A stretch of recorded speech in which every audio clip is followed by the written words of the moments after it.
Still on labeling, in this lecture we're going to look at how to label line features in general. Now, line features, we're talking about whether it's a river or it's a road, right? So we're going to use road as an instance. So this is the major roads within the AMAG or the entire Abuja. Alright, yeah. So I am not going to label the minor roads and all of that. So we'll just focus on the major road. So you right click again on this and then you go to properties. So on properties you go to label.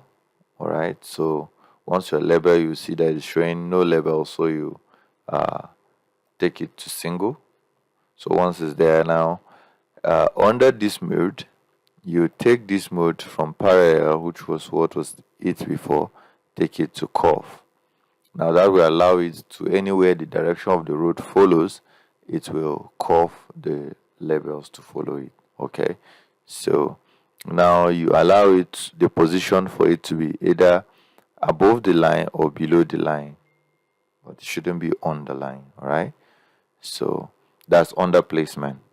Now coming back up here, we have to change it to names. All right, on the value. All right, so on the text where we change the text font type, the font type, the font style, and all of that. So you look through again. Now that's the only thing I see we're changing differently, which is on the placement. Then under the formatting, we are not doing anything. So if you want it to be all uppercase or all lowercase, we'll follow through that. Now if you want it to have a buffer, you check this. And if you have done that, you click on apply and save.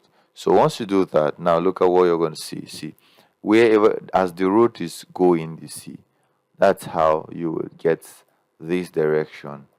So see, they have the Good Luck Ebele Jonathan Road and all of that. So if you go through the entirety of this, you will see wherever there is a curve, you will see it on the, now you see like this, Independence Avenue, you see. So it follows through that curves and all of that. So it labels the thing well for you. And that's it from the labeling of line features. So thank you, and I'll see you in the next lecture.